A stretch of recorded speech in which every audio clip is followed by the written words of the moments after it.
ఇక ఢిల్లీలో అంతా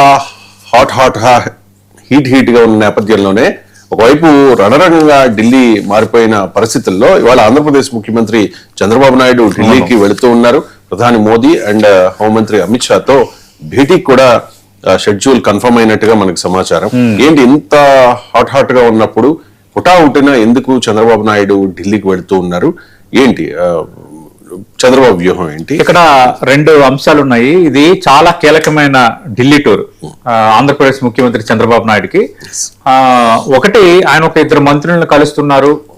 రాష్ట్రానికి సంబంధించి పోలవరం, అమరావతి, అలాగే మరికొన్ని అంశాలు, నిధుల సమీకరణ.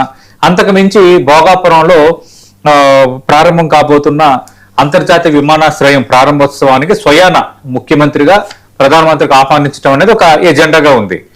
కానీ ఈ ఎజెండాకు మించిన ఎజెండా కూడా ఉంది. అది అత్యంత కీలకమైనది.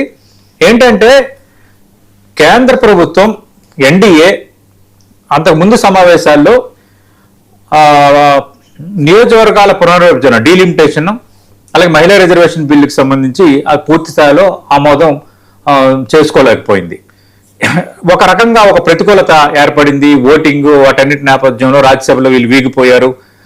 ఒక రకంగా ఎదురు దెబ్బలాగా తగిలింది. ఇప్పుడు లోక్సభలో, రాజ్యసభలో కొంచెం కంఫర్ట్గా ఉన్నా ఏదో మూల ఎన్డీఏకి, భారతీయ జనతా పార్టీకి ఒక అనుమానం అయితే ఉంది. ఏం హ్యాండ్ ఇస్తారో, బయటకేమో పాజిటివ్గా ఉన్నారు, అనుకూలంగా ఉన్నామని చెప్తున్నారు, ఎవరు ఏమి హ్యాండ్ ఇస్తారో, ఏం జరుగుతుందో అన్న రకమైన ఒక మీమాంస, ఒక రకమైన ఆందోళన వాళ్ళని వెంటాడుతోంది. ఈ పరిస్థితుల్లో ప్రాంతీయ పార్టీలన్నింటినీ, అంటే ఎన్డీఏకి మద్దతు ఇస్తున్న ప్రాంతీయ పార్టీలు, ఎన్డీఏకు మద్దతునివ్వని ప్రాంతీయ పార్టీలు ఏమైనా ఉన్నా వాటన్నిటినీ కొంత సమన్వయపరిచి ఈ డీలిమిటేషన్, మహిళా రిజర్వేషన్ బిల్లు, ఈ రెండు బిల్లులు సవ్యంగా ఎలాంటి ఆటంకాలు, అడ్డంకులు, అవరోధాలు లేకుండా ఇవి సవ్యంగా బిల్లులు పాస్ అయ్యే దానికి చంద్రబాబు నాయుడికి బాధ్యతలు ఇవ్వబోతున్నారు. ఖచ్చితంగా ఈరోజు ప్రధానితో చంద్రబాబు నాయుడు భేటీ అనేది కేవలం రాష్ట్ర ప్రయోజనాలు, భోగాపురం విమానాశ్రయం ప్రారంభోత్సవమే కాదు, వీటికి మించి ఇప్పుడు సెషన్స్ లో ఈ రెండు బిల్లులు ఆమోదం పొందేటట్టు దేశవ్యాప్తంగా దీనిపైన ఏ పార్టీలు అయితే అభ్యంతరం వ్యక్తం చేస్తున్నాయో వాళ్ళకి కొంత కన్విన్స్ చేసేటట్టు ఇలాంటి బాధ్యతలు, గురుతర బాధ్యత, ఒక పెద్ద బాధ్యతని చంద్రబాబు నాయుడుకు ఇవ్వడానికి ఎన్డీఏ, ప్రధానంగా ప్రధాని మోదీ సిద్ధమయ్యారనేది ఇది జరుగుతోంది. ఒక రకంగా ఇది చూసుకుంటే మనకు తెలుసు, యాక్చువల్గా 1999లో ఎన్డీఏ అధికారంలోకి వచ్చింది. ఒక తెలుగుదేశం పార్టీ భాగస్వామ్య పక్ష పార్టీగా ఉంది, చాలా కీలకంగా వ్యవహరించింది. తెలుగుదేశం పార్టీ ఎంపీలే భారతీయ జనతా పార్టీ తర్వాత ఎక్కువ మంది ఎంపీలు. అప్పుడు చంద్రబాబు నాయుడు ఆ సమయాల్లో మనకు తెలుసు ఎన్డీఏ కన్వీనర్ గా పనిచేశారు. ఒక పోస్ట్ ఉండేది, వాజ్పేయి ప్రధాని, Chandrababu Naidu NDA convener. NDA సమావేశాలు పరచడం, దానికి ప్రధాని వాజ్పేయిని పిలవటం, ఎన్డీఏ పక్షాల డిమాండ్లు, ఎన్డీఏ పక్షాల్లో ఆ రాష్ట్రాలకు సంబంధించి ఏమేమి కావాలి కేంద్రం నుంచి, వీటన్నిటికి సంబంధించిన కోఆర్డినేషన్, సమన్వయం చంద్రబాబు నాయుడు చేసేవాళ్ళు. అలాంటి బాధ్యత ఇప్పుడు చంద్రబాబు నాయుడు రాబోతోంది. ఒక రకంగా నథింగ్ బట్ ఎన్డీఏ కన్వీనర్ అని అనుకోండి.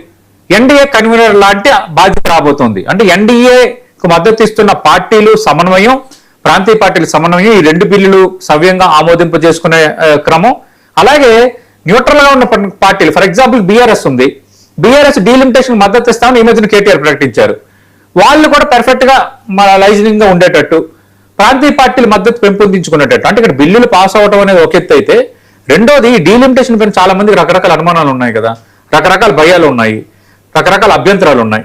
వీటన్నిటిని సరైన రీతిలో అడ్రస్ చేసి వాళ్ళని కొంత సమన్వయపరిచి, వాళ్ళని కొంత కన్విన్స్ చేసి ఎన్డీఏ ప్రభుత్వానికి ఎలాంటి సమస్య లేకుండా ఈ డీలిమిటేషన్ ప్రక్రియ సవ్యంగా సాగేటట్టుగా వీటన్నిటికీ చంద్రబాబు నాయుడు సరైన పర్సన్ అని ఎన్డీఏ డిసైడ్ అయ్యింది. ఆ నేపథ్యంలోనే ఈ కీలక బాధ్యతలు చంద్రబాబుకు అప్పగించబోతున్నారు. నథింగ్ బట్ ఎన్డీఏ కన్వీనర్ అన్న తరహాగా ఇప్పుడు ఆయనకు బాధ్యతలు రాబోతున్నాయి. ఇది పాయింట్ నెంబర్ 1. ఇది అయిపోయింది. రెండోది, ఇప్పుడు ఎజెండా